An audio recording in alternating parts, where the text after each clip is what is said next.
Hey guys, this is Glenn with Props with Pops. Today we're going to be showing you how to build a spooky cellar door for your Halloween display. Okay, so here's the area we're going to be building our cellar door. It's just to the right of our walkway as you come up to get candy.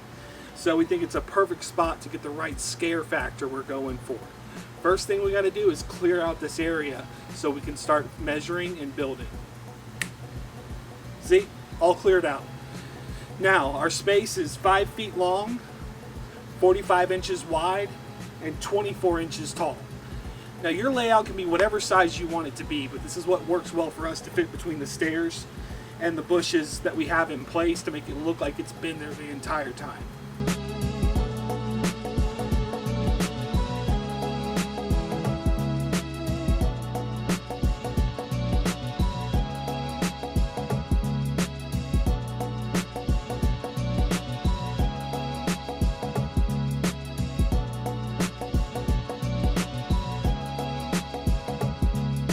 Okay, now that we're in the workshop, we're going to start on the framing for our cellar.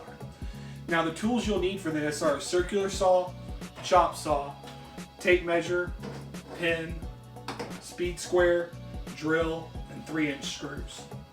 Now I've already made 1/2 of our framing. And here it is ours is 5 feet long by 24 inches tall by 5 foot 5 inches on the diagonal. Now you can make this to whatever dimensions you need for your application, but this is what fits for our space. Now, one thing I forgot to mention, we're using 2x3 stock that's 8 feet long. Our first cut for the framing will be our bottom at 5 feet. We'll go ahead and cut that.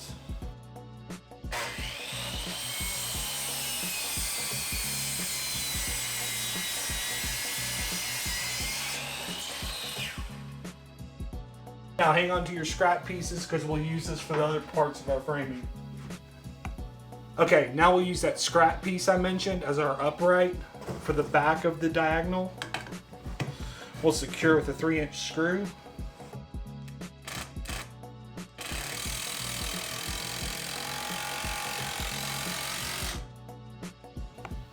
Okay, so now I've measured up our back side to 24 inches.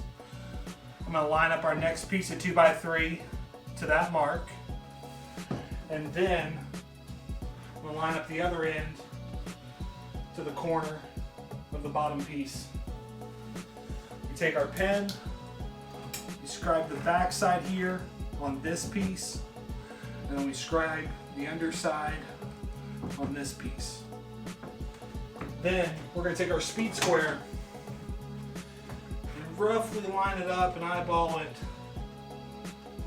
to get the angle we need to cut at this end. Now we make our 3 cuts.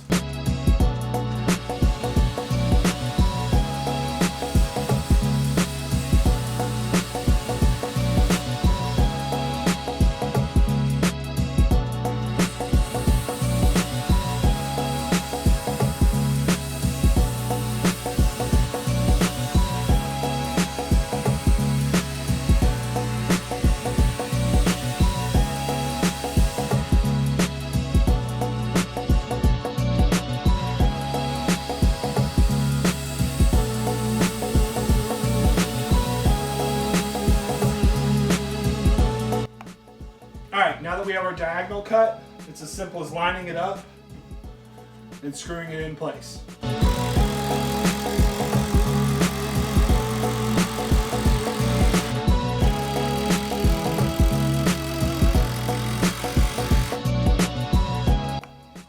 Now that we have our 2 side pieces made, we're going to make our cross members. Now our cellar door is going to be 45 inches wide. We need to subtract the thickness of our side pieces, which are 1.5 inches each. So we'll be cutting our cross members down to 43 inches. Okay, now that we have our cross members cut at 43 inches, we're going to go ahead and attach them with our 3-inch screws.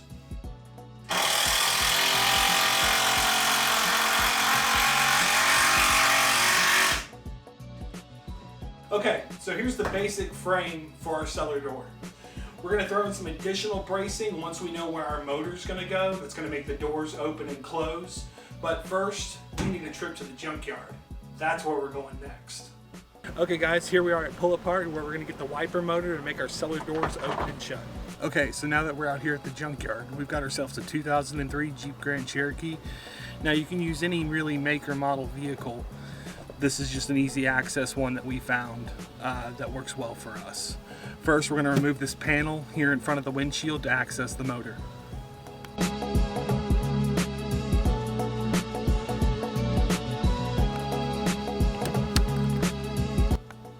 Okay, so now that we have both wiper arms removed, we'll go ahead and take this cover off. It's got a few clips that hold it in place. They just pop right up.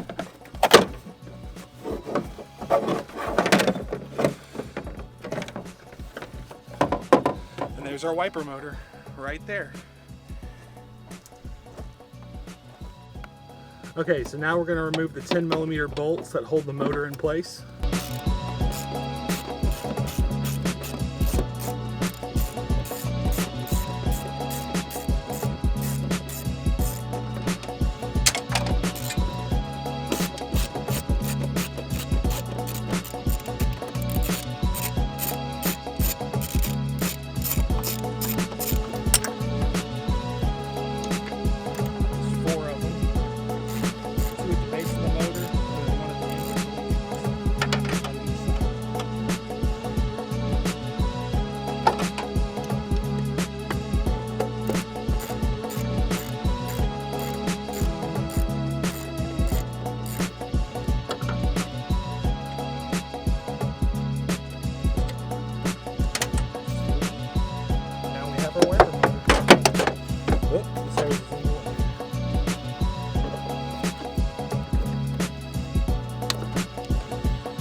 Okay, before we leave, one thing I like to do is take a 12-volt battery from my drill to test out the motor.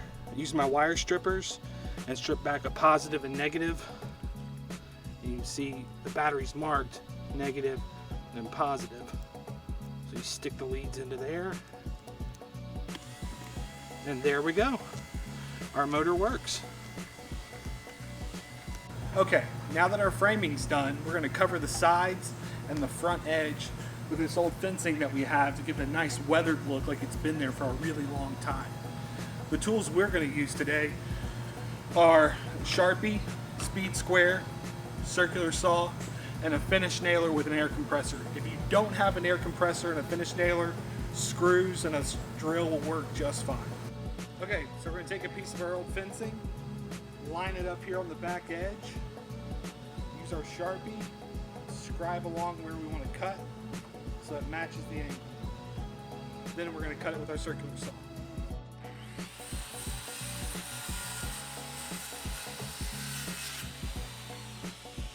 Now that we've got our piece cut, line it up,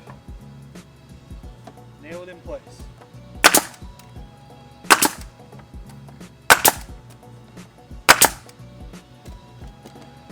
Then we just repeat the process all down the side.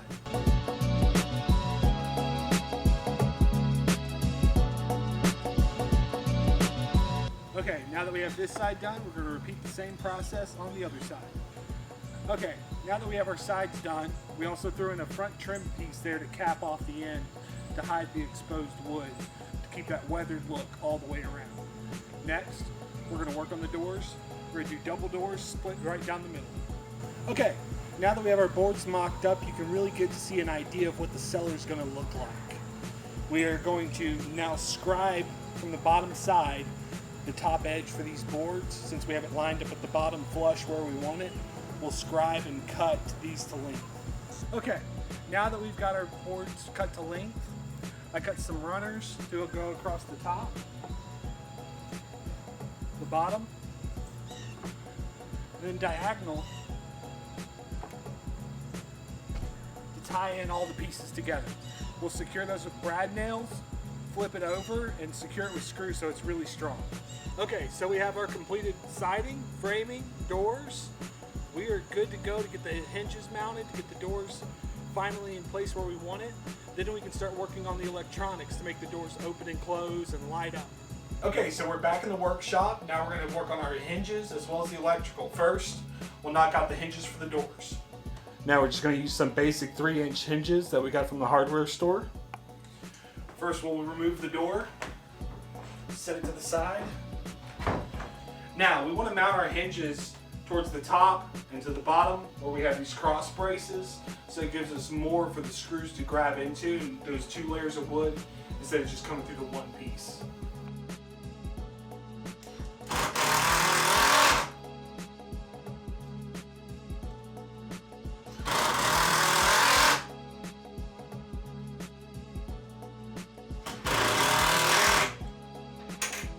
Now we're going to mount the door to the hinges.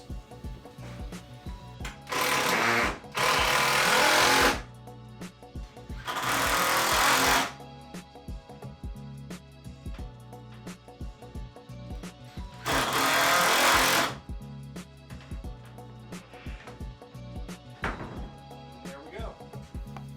Okay. Now that we have our cellar all built, we're going to move on to the electronics and the lighting. Okay, so here's all the supplies we're going to need for our electronics. Start off with a motion activated security light. Now we'll go into later about the features you want in this when purchasing it. We've got our windshield wiper motor. We've got a green floodlight. We have an AC to DC power supply that's going to run our motor. We've got a couple of socket adapters. We have zip ties, a couple of extension cords, as well as wire nuts or butt connectors. Which one you want to use is really up to you. Alright, so let's talk about the features you need in your motion sensor.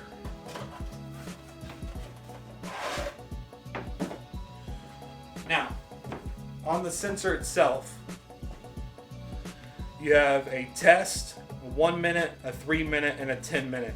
This is how long the prop will stay on once it's been triggered. You at least want to have test in there. It'll stay on for about 30 seconds to a minute, depending on which model you have. Okay, so the first thing we're going to do is we're going to hack this. This will be mounted inside of our cellar, but we want our motion sensor to be on the outside, so that way when someone walks up, it triggers. First, we're going to undo this lock nut, unscrew the sensor. We're going to use our wire cutters, and we're going to want to cut these 3 wires and extend them. And we're going to use one of our extension cords, so that way we'll have room to run this outside.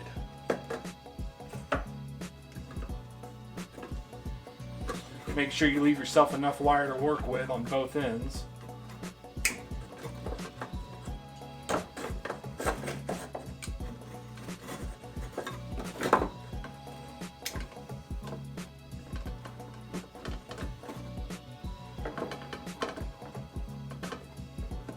Jammed up. There we go. Set that aside. Trim all 3 of those to the same length. Strip them back.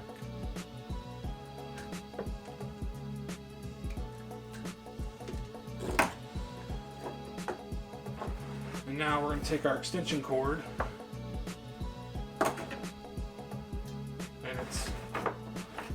Not plugged in, by the way. Cut it back.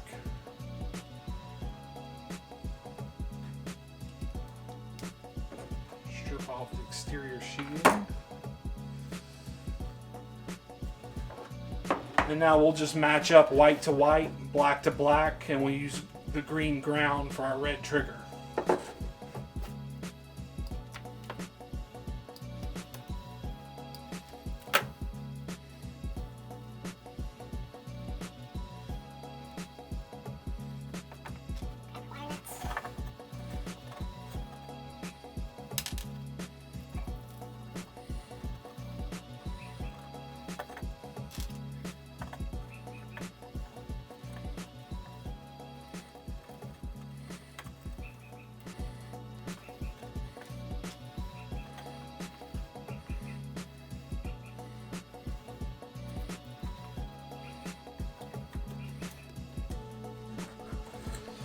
And there we go. Now we'll just splice in the other end.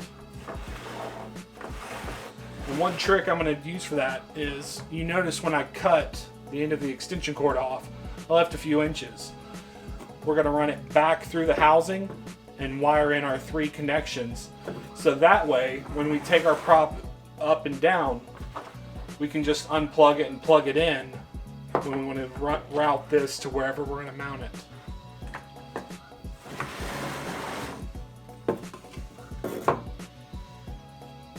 Just repeat the same process as we did before,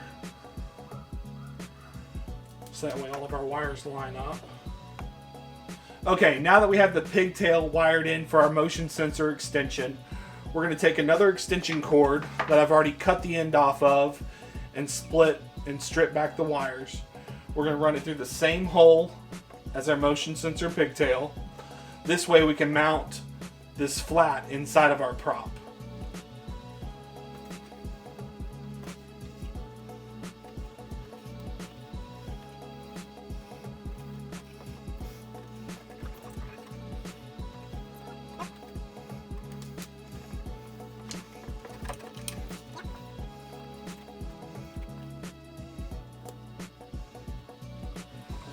There we go. Now we'll plug it in, put our LED light bulb in, and test it out. Okay, now we have the light fixture mounted inside of our cellar, and as you see, with a quick wave of my finger in front of the motion sensor, the light comes on. Next, we'll move on to mounting our motor, attaching it to the doors, and wiring it in. Okay, so now we're going to work on our motor assembly. First, we're going to pop off these ends using our pry bar.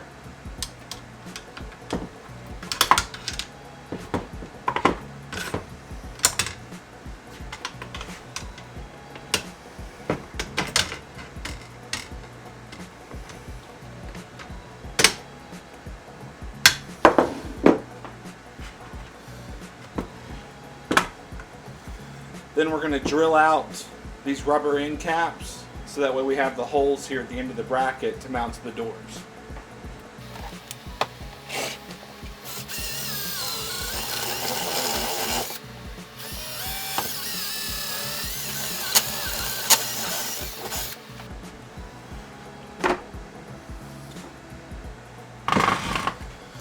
Next, we're going to bend the ends of these brackets so that when we mount our motor in place, it can actually mount to the door and move up and down.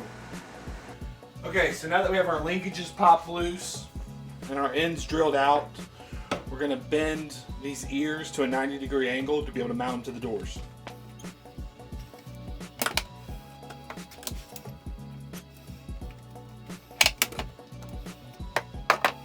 Okay, so next we'll move on to figuring out how to mount our motor under the doors and mount our linkages to the doors.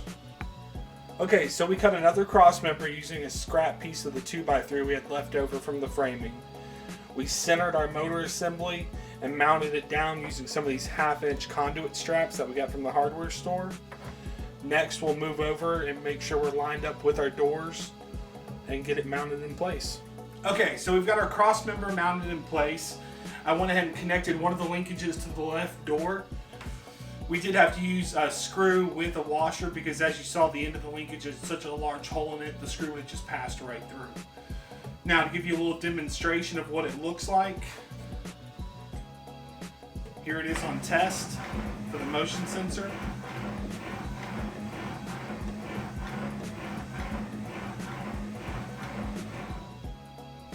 And there we go. We'll close it up and get the other door mounted.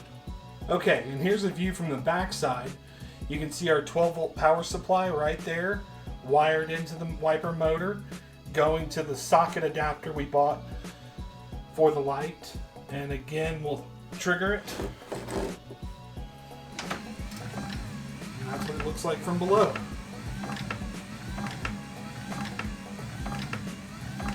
Okay, so one thing we did is we played around with the placement of the linkages to control how far or how uneven it moves the doors. When we first mounted it, it was just too even. The doors just moved together. We wanted it to be more creepy and like someone was trying to get out. So now,